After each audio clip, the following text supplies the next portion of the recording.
Ils veulent conclure un accord, mais nous n'avons pas entendu ces mots secrets. Nous n'aurons jamais d'armes nucléaires. Tout cela me donne plus d'espoir que s'il conclut un accord, ce sera un accord qu'Israël n'aimera peut-être pas, mais avec lequel Israël pourra vivre. Eh bien, tu sais ce que je réponds à ça, Marc? Oive, d'accord? Israël ne peut pas compter sur un accord, même un accord conclu par le président Trump. Shalom et bienvenue dans un nouvel épisode d'Israël Undiplomatique. Je suis Marc Regev et comme d'habitude, je suis ici avec ma co-animatrice Ruthie Bloom. Nous vous parlons aujourd'hui, mercredi, depuis Israël. Hier soir, c'était le discours sur l'état de l'Union, où le président Trump a abordé certains des sujets dont nous allons parler aujourd'hui. Et bien sûr, demain, jeudi, c'est le jour d'un nouveau cycle. Je pense que c'est le 3e cycle de discussion indirecte entre les États-Unis d'Amérique et la République islamique d'Iran pour savoir s'ils peuvent parvenir à un accord nucléaire. Et nous vous parlons au milieu de ces deux événements. Mais laisse-moi d'abord demander à Ruthie, tu t'es vraiment réveillé pour regarder? En Israël, il était environ 4 heures du matin. Est-ce que tu t'es réveillé pour regarder le président lors du discours sur l'état de l'Union? Je dois admettre que je ne me suis pas réveillée à 4 heures du matin. Je me suis réveillée à 5h30.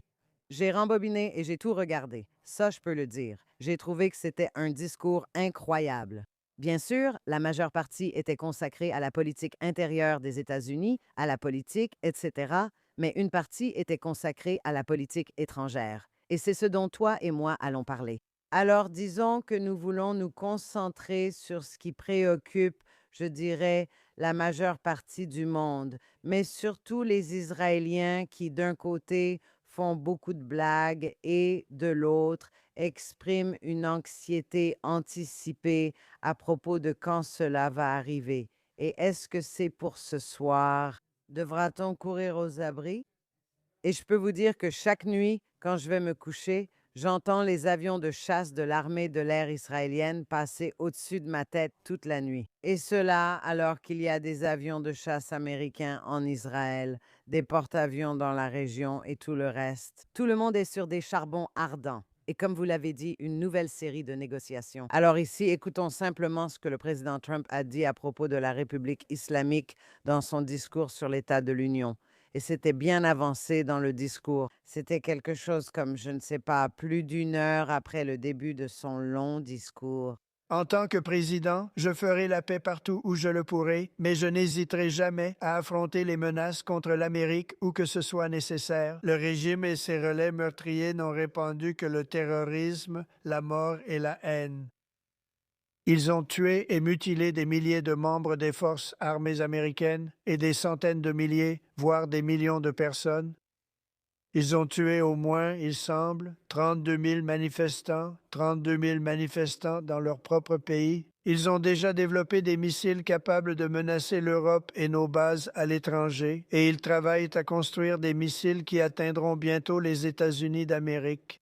Ils ont été avertis de ne pas tenter à l'avenir de reconstruire leur programme d'armement, en particulier les armes nucléaires. Pourtant, ils continuent. Ils veulent conclure un accord, mais nous n'avons pas entendu ces mots secrets. Nous n'aurons jamais d'armes nucléaires. Je n'autoriserai jamais le principal soutien mondial du terrorisme, ceux qu'ils sont de loin, à posséder une arme nucléaire. Je ne laisserai pas cela arriver.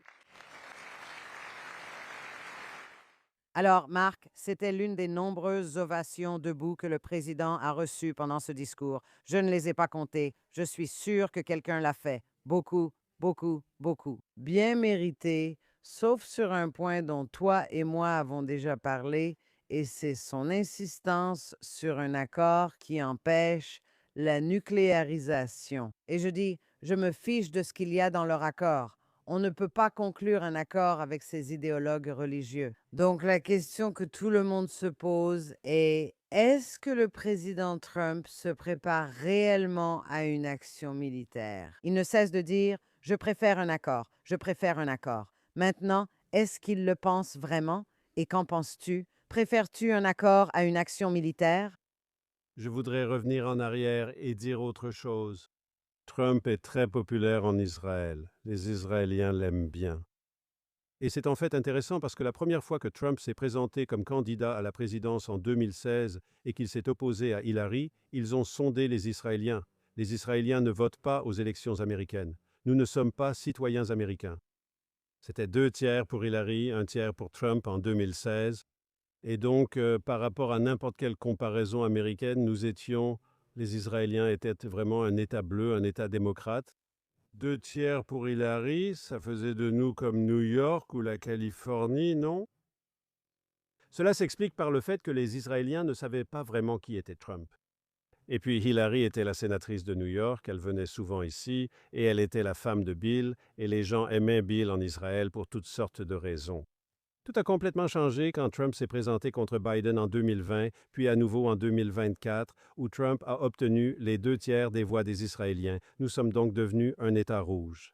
2 tiers. Cela nous a rendus semblables au Mississippi et à l'Alabama. Oui, nous étions un pays très pro-Trump. Encore une fois, nous n'avons pas le choix. Nous ne sommes pas citoyens américains. Nous ne votons pas, mais c'est le sentiment du pays. Donc la majorité du pays aime cet homme que nous venons de voir. Mais le tiers qui ne l'aime pas, qu'est-ce qu'ils disent? Ils disent qu'on ne peut pas lui faire confiance, et leur crainte, c'est qu'il va conclure un mauvais accord avec l'Iran. En d'autres termes, ils font la comparaison avec l'ALENA. Et je ne suis pas un expert de l'ALENA, mais il s'est exprimé pendant sa campagne. Il était contre l'ALENA, c'était mauvais pour les emplois américains, c'était mauvais pour... Et ensuite, il a signé un nouvel accord avec le Canada et le Mexique sous un autre nom. Et les experts, apparemment, je ne suis pas moi-même un expert dans ce domaine, mais beaucoup d'experts ont dit que c'était plus ou moins la même chose, juste avec un nouveau nom, et il a dit « c'est une grande victoire ». Mais en substance, il n'y avait pas de grande différence. Et les détracteurs israéliens de Trump, le tiers des gens qui ne l'aiment pas, encore une fois, ils vivent dans un État très conservateur, mais ils sont minoritaires. Ils disent qu'ils pourraient faire la même chose avec l'accord d'Obama, avec le JCPOA. Ils pourraient, vous savez, comment dire, sacrifier Israël, oui, parce qu'il va simplement conclure un accord. Ce sera plus ou moins l'accord d'Obama, à peu près, parce que les Iraniens n'accepteront rien d'autre, et les intérêts d'Israël seront jetés aux oubliettes. C'est leur crainte. Ce que nous venons d'entendre, je pense, tend à indiquer que ce n'est pas la direction que Trump va prendre. Sa fermeté sur la question nucléaire avec des mots très forts, ainsi que le temps consacré aux missiles balistiques, une autre préoccupation israélienne, oui, le fait qu'il parle de ce régime comme étant lié au terrorisme et à ses relais, etc. Il a dit que c'était le premier soutien étatique du terrorisme dans le monde. Tout cela me donne plus d'espoir et maintenant je réponds à ta question que s'il conclut un accord, en somme, si les Iraniens acceptent les lignes rouges de Trump, Israël pourra vivre avec cet accord, même s'il ne l'apprécie pas. Eh bien, tu sais ce que je réponds à ça, Marc? Oiv, d'accord? Je vais te dire pourquoi. Tout d'abord, ce n'est pas vrai.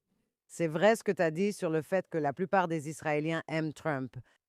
Mais ce que tu n'as pas fait, c'est que tu n'as pas fait la distinction entre ceux qui, soyons honnêtes, pendant le pic de la guerre à Gaza, la chose étrange qui s'est produite en Israël, c'est que même la gauche israélienne a commencé à aimer Trump. Et pourquoi ont-ils fait ça? Parce qu'ils disaient que seul Trump ramenait nos otages. Seul Trump allait résoudre ça. Seul Trump fera pression sur Netanyahou. Oui, mais que Netanyahou est fautif, qu'il ne vaut rien, rien, rien. Ils acclamaient Trump, Witkoff et Kushner, et ils disaient que Netanyahou est un criminel. D'accord? Ça, c'était la gauche. Je parle de la gauche israélienne. La gauche israélienne, à part ça, avant ça, aimait les démocrates. D'accord? Ce n'est pas divisé en oh, tu sais, les Israéliens, les médias israéliens, pour la plupart, étaient tout simplement fascinés par Obama et même par Biden. Ils trouvaient vraiment toutes sortes d'excuses pour Biden et disaient que Netanyahou créait une fracture. C'était la position de la gauche israélienne. Maintenant, quand on parle des personnes qui disent qu'elles s'inquiètent qu'ils ne signent un mauvais accord, il s'agit généralement de personnes de droite en Israël, pas de la gauche. Des personnes qui pensent qu'il ne doit pas imiter Obama. Et tu as dit, eh bien, si tu crois qu'il ne va pas dans cette direction, je suis d'accord avec toi. Je crois qu'il ne va pas du tout dans la direction d'Obama.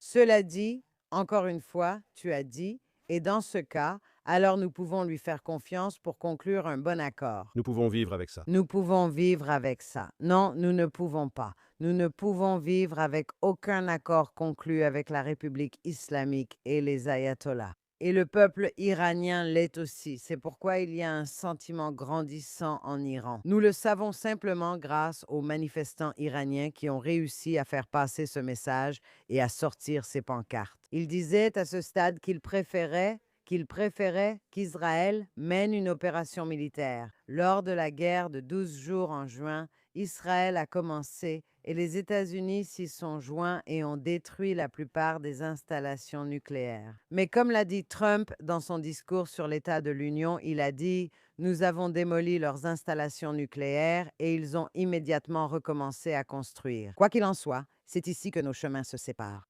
Je me fiche de ce que disent les experts en Israël, de droite, de gauche, du centre, les experts. Il n'existe pas de bon accord avec la République islamique.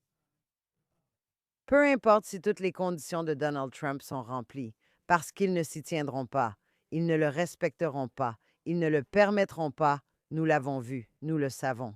C'est un régime diabolique depuis 1979 et il n'y a aucun accord possible avec lui. C'est une chose. La deuxième chose, et je l'ai déjà dit, je sais que je me répète et tout ça, mais cela étant dit, la question est donc la suivante.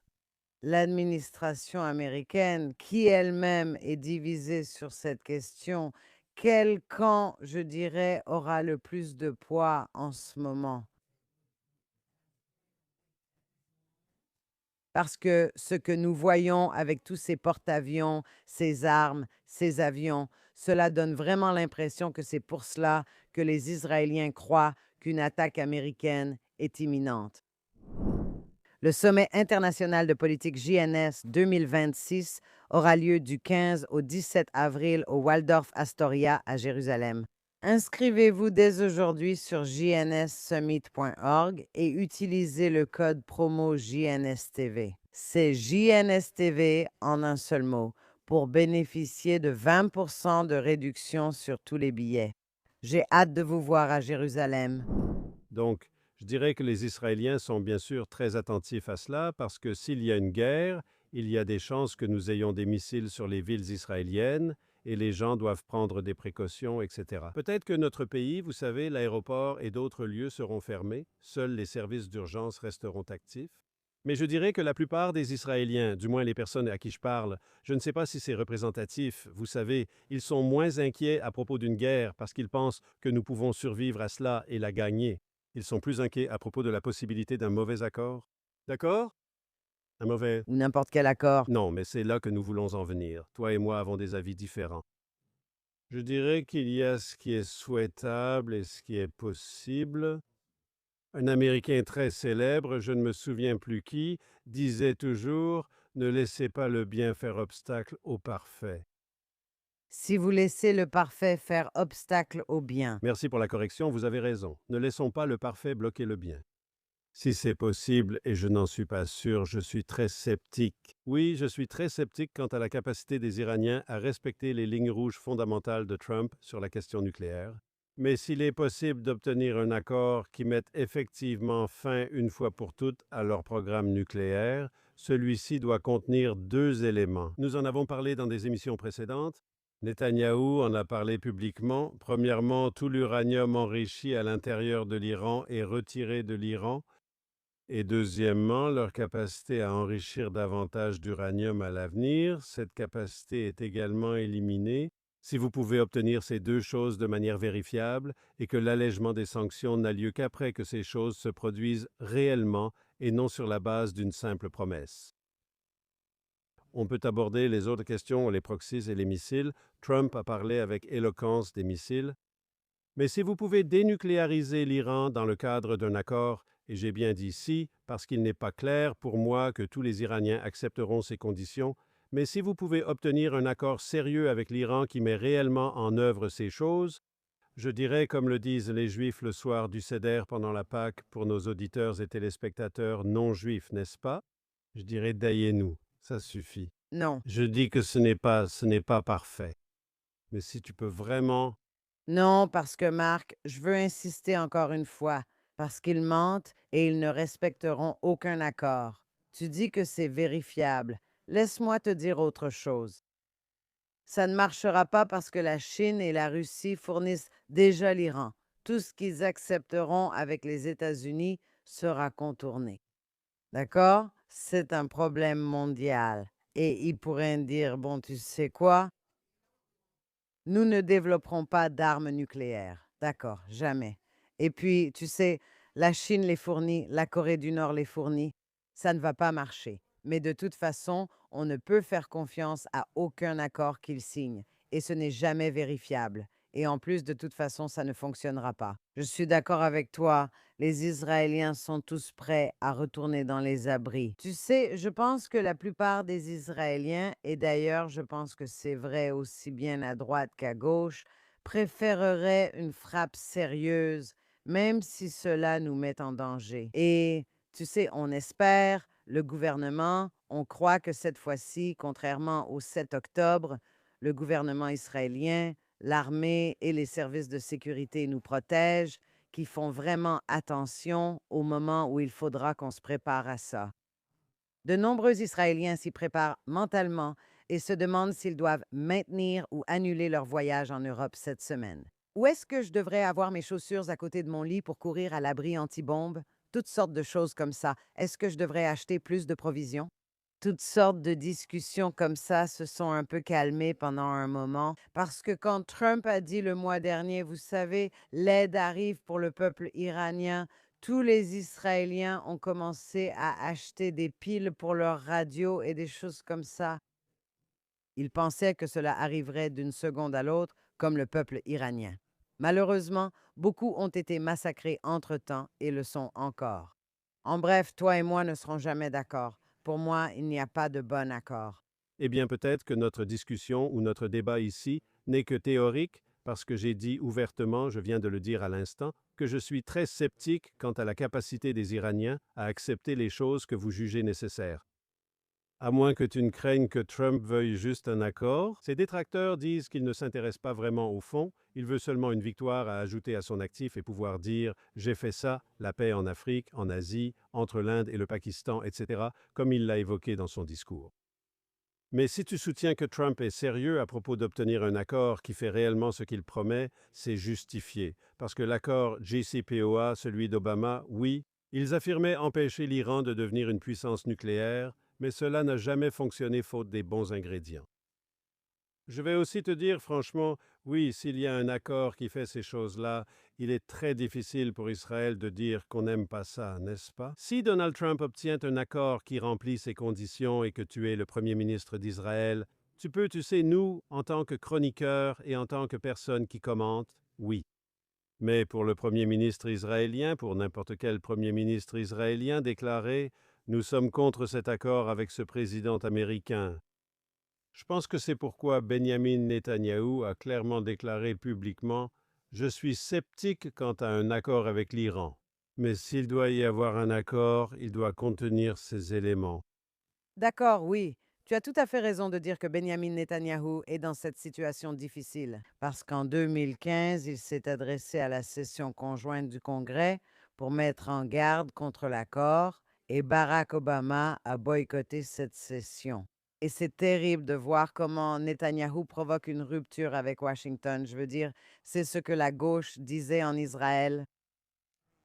Cela n'a pas empêché la signature de l'accord, mais c'est différent. Et avec Biden, quand il a dit à Biden pendant la guerre de Gaza, écoute, si tu retiens les armes, on se battra avec nos ongles, etc. Mais quand on a un président comme Trump qui est tellement, tellement pro-Israël et qui soutient tellement Israël et qui a rencontré Netanyahou 8 fois, dont 7 à la Maison-Blanche, ou en tout cas aux États-Unis, ce qui est sans précédent, bien sûr que Netanyahou ne va pas vouloir s'opposer à lui et le critiquer.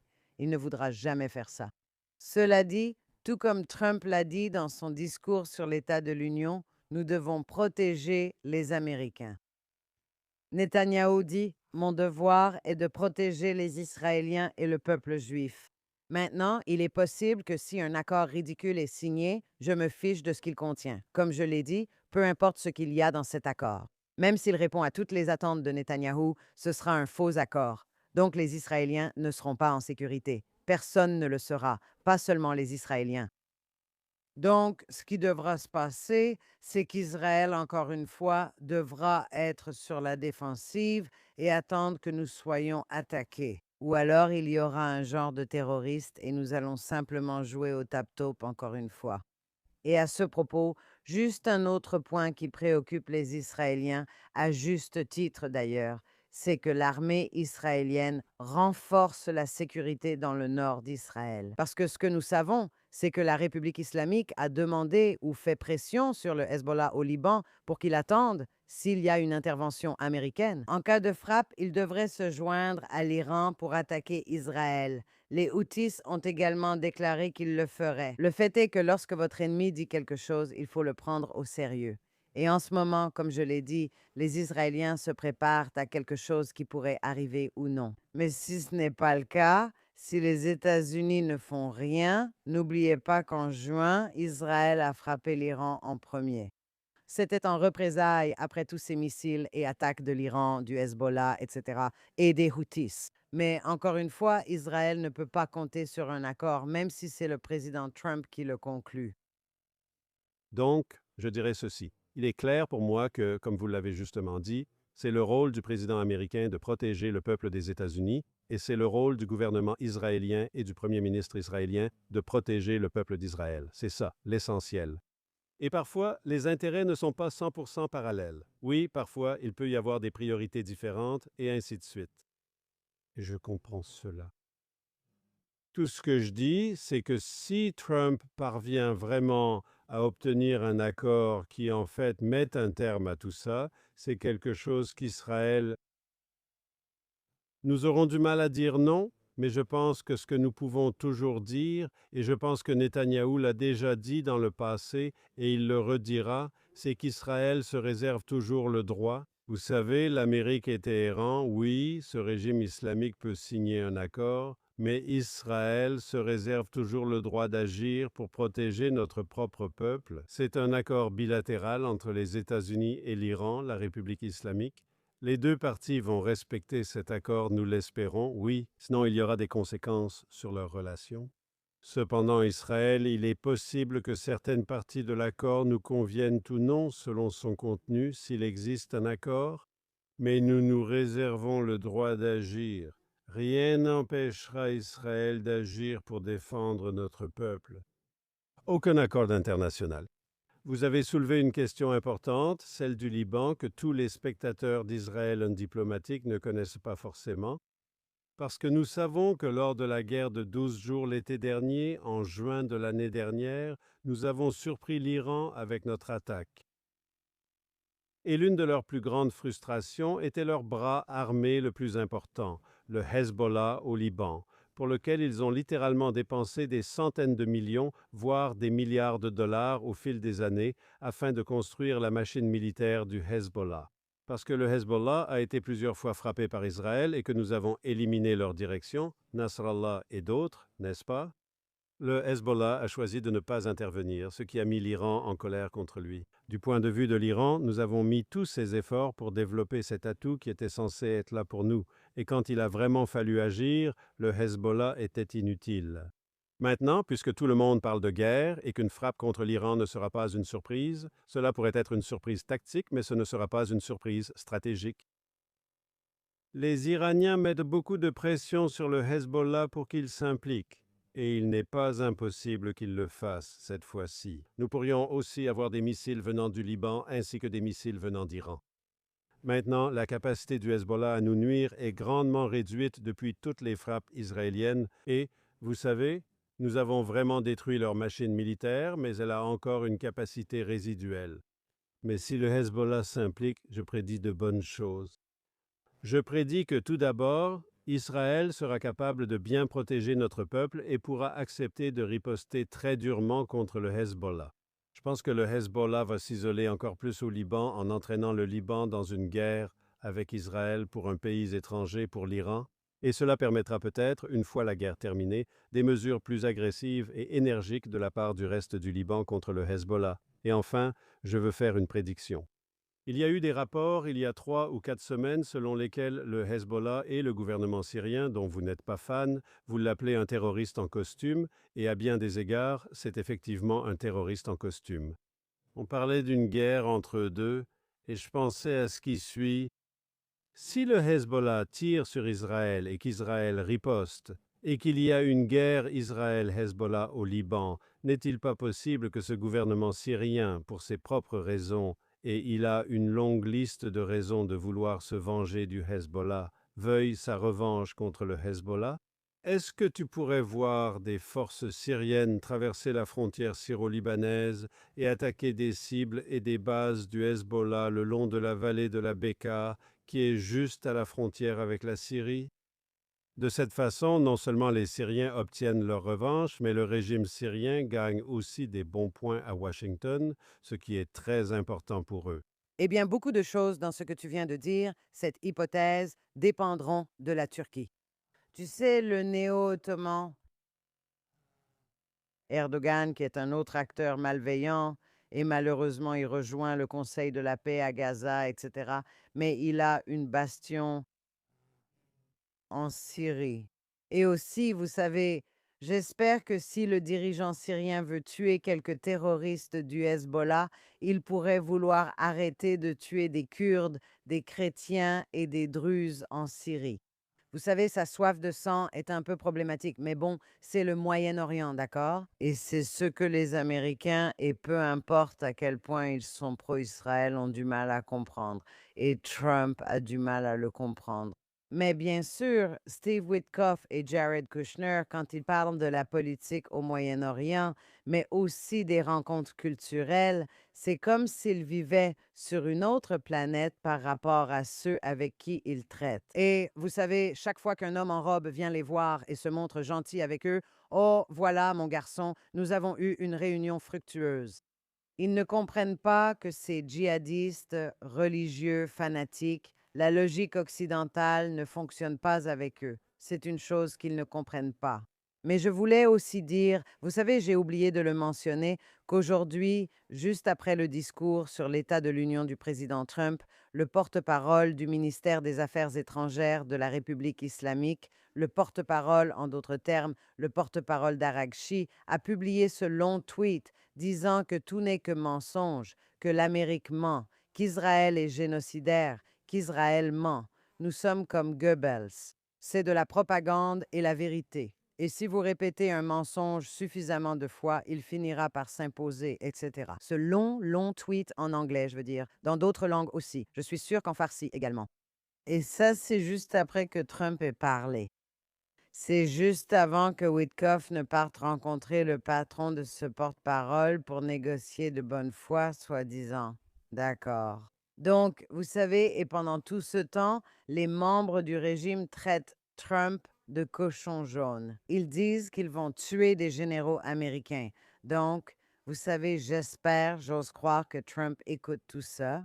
Et j'espère que tout cela sert, premièrement, à mettre de l'ordre dans leurs affaires et deuxièmement, à s'assurer qu'assez d'Américains comprennent qu'il n'y avait plus d'autre choix. Et que, vous savez, parce qu'il va y avoir des élections de mi-mandat en Amérique, mais aussi dans le monde. Et cela nous amène à un autre point. Vous avez dit que c'est vrai. Son discours sur l'état de l'Union a eu lieu hier soir. Et demain, il y aura les discussions. Et aujourd'hui, pendant que nous parlons. Avant que vous n'abordiez ce sujet, je voudrais dire quelque chose juste pour répondre à ce que vous avez dit, puis nous irons là où vous voulez aller, parce que je sais où vous voulez aller. D'accord. Je veux dire ce qui suit. Vous vous inquiétez que personne ne connaisse le Moyen-Orient. Les Occidentaux et Américains ont des illusions à son sujet. Et je voudrais simplement vous mentionner 2 choses. Premièrement, le secrétaire d'État, que le président, lors du discours sur l'état de l'Union, a salué comme le meilleur secrétaire d'État que nous ayons jamais eu, vous savez, a parlé de cela lorsqu'il était à Munich à la conférence sur la sécurité, n'est-ce pas? Il a parlé d'un régime islamique et d'un régime extrémiste, un régime qu'il, vous savez, et donc il comprend cela. Et Trump a aussi parlé de l'Iran comme étant le premier soutien étatique du terrorisme dans le monde, n'est-ce pas? Je ne pense pas que maintenant, quand tu dis Witkoff et Kushner, est-ce qu'ils comprennent cela? Je pense qu'une partie de la façon dont ce jeu est planifié, ce jeu très sérieux, c'est qu'il y a des bons flics et des mauvais flics. Mais au final, Trump est celui qui a raison. Et donc peut-être qu'il veut que Witkoff sourie aux Iraniens et négocie avec eux. Ils font ce qu'ils font sur ordre du président, et en même temps, l'armée déplace tous ses moyens dans la région sur ordre du président, et en même temps, il dit que c'est l'État. En d'autres termes, je ne comprends pas, ce n'est pas personnel. Il ne s'agit pas de Witkoff et Kushner qui se font des illusions. Leur rôle est d'être les bons flics et de négocier. Et en même temps, je prépare mon très gros bâton afin de donner toutes les options au président. Mais pour revenir à ce que vous avez dit, nous disons en Israël, et c'est vrai, que nous n'avons pas de meilleur ami au monde que les États-Unis d'Amérique. Aucun meilleur ami au monde, n'est-ce pas? Où serions-nous sans le soutien et la soutien militaire des États-Unis ou sans les Nations unies au Conseil de sécurité? C'est vrai. Nous n'avons jamais demandé aux jeunes Américains de se battre et mourir pour nous, seulement de nous fournir équipement et soutien pour nous défendre. C'est la base d'une bonne relation. Ou nous vendre de l'équipement, excusez-moi. L'équipement le plus coûteux, oui, nous paierons. Exactement. Et bien sûr, nous soutenons, et je pense que nous avons raison, que l'Amérique n'a pas de meilleur ami qu'Israël parce que nous sommes un très bon allié pour eux, donc c'est donnant-donnant. Cela ne signifie pas, et j'aborde ainsi votre point, qu'Israël n'a pas d'autres amis dans le monde. Nous en parlions en préparant ce que nous voulions dire aujourd'hui dans l'émission. Nous nous demandions si nous aurions des problèmes de circulation à Jérusalem aujourd'hui, car un autre ami important d'Israël est en visite.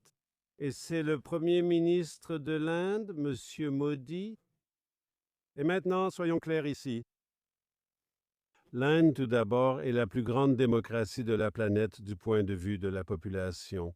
C'est un acteur très important en Asie. L'Inde, pendant de nombreuses années, avait un statut particulier dans le mouvement des non-alignés. Elle a une influence supérieure à son poids, vous savez. L'Inde est un pays très sérieux. Et devinez quoi? L'Inde est un ami d'Israël, comme nous le voyons actuellement avec ce voyage de Modi à Jérusalem. Aujourd'hui, il atterrit pendant que nous parlons. Il s'exprimera plus tard à la Knesset, puis rencontrera le Premier ministre. Demain, il visitera Yad Vashem. Et cette relation indo-israélienne qui couvre de nombreux domaines, c'est une coopération diplomatique, une coopération économique, une coopération militaire, une coopération technologique. Mais je veux que nos téléspectateurs et auditeurs comprennent que pendant de nombreuses années, Israël a eu une relation terrible, vraiment terrible avec l'Inde. Nous n'avions même pas d'ambassade en Israël jusqu'au début des années 90, en Inde, à New Delhi. Nous n'avions même pas d'ambassade. Nous étions coincés avec ce petit consulat insignifiant à Mumbai qu'on appelait alors Bombay, n'est-ce pas? Nous avons vu une relation qui était autrefois terrible. Cette relation terrible s'est transformée au cours des dernières années, de la dernière décennie environ, en un partenariat très solide et mutuellement avantageux. Et tous ceux qui disent qu'Israël est isolé, oui, et c'est vrai, nous avons des problèmes avec l'Europe, nous ne pouvons pas ignorer les problèmes que nous avons avec l'Europe, et nous ne pouvons pas ignorer les problèmes que nous avons avec de nombreux pays. Mais dire qu'Israël n'a pas d'amis alors que nous avons des amis puissants, et l'Inde est une puissance asiatique, l'Amérique est une puissance mondiale et nous pouvons en être reconnaissants, mais nous pouvons aussi ressentir de la force grâce à nos alliances avec ces pays importants. Oh, absolument. Et Modi est aussi un bon ami de Netanyahou. Il se trouve qu'il y a une bonne entente entre eux. Nous le savons grâce à leur visite précédente. Mais ce qui est vraiment important ici, tu as raison, il y a une coopération dans divers domaines et il y a des Juifs indiens, des Juifs d'origine indienne qui vivent en Israël. Et aussi, les Israéliens font toujours ces voyages en Inde après l'armée. Beaucoup de jeunes Israéliens connaissent l'Inde. Donc, il y a ça, il y a le tourisme, il y a beaucoup d'efforts de coopération. Mais ici, ce qui est crucial aujourd'hui, c'est que cela fait partie de l'axe islamiste chiite anti-sunnite et Modi est sur la même longueur d'onde que Netanyahou à ce sujet. C'est le premier point. Et deuxièmement, ce n'est pas un hasard, ou il ne semble pas que ce soit un hasard qu'il arrive. Tout comme il y a, je dirais, un compte à rebours ou une impression de compte à rebours vers ce qui semble être une action militaire imminente des États-Unis, d'Israël ou une action militaire conjointe. Et ce n'est pas un hasard qu'il soit arrivé. Et apparemment, il va aussi y avoir une coopération militaire sérieuse avec la signature d'un certain type de protocole d'accord qui implique une véritable technologie militaire. Entre Israël et l'Inde pendant cette visite. Et ce n'est pas un hasard si le timing est ainsi. Aussi, il pourrait vouloir venir ici rapidement avant que l'espace aérien ne soit fermé à cause des missiles iraniens. Cela pourrait aussi être une raison. Puis-je juste te dire, je pense que c'est un peu plus nuancé que ce que tu viens de dire. Si ça ne te dérange pas que je te corrige, au lieu que tu me corriges tout le temps pour ma mauvaise prononciation et tout ça, je pense que la position indienne sur des questions comme l'Iran et les Palestiniens, ils ne reprennent pas les positions israéliennes sur tous les sujets. Au contraire, ils peuvent avoir une perspective différente, mais ce qu'ils ont, c'est une forte amitié avec nous et le désir que la coopération avec nous soit à notre avantage mutuel. Je l'ai vu de près, oui, la relation personnelle entre Netanyahou et Modi, c'est indéniable. À bien des égards, ce sont des personnes similaires dans leur façon de voir le monde, dans la manière dont ils ont accédé au pouvoir dans leur pays et dans la façon dont ils continuent tous les deux à gagner élection après élection, oui. Attendons de voir ce qui arrivera cette année en Israël, nous ne savons pas encore. Mais il y a une amitié, et c'est bien de terminer sur une note positive. À tous ceux qui disent qu'Israël est de plus en plus isolé dans le monde, il suffit de regarder cette visite aujourd'hui à Jérusalem du Premier ministre de la plus grande démocratie de la planète. Et sur ces mots, je vous dis au revoir ainsi qu'à tous nos téléspectateurs et auditeurs jusqu'à la semaine prochaine. J'ai hâte d'y être, Marc.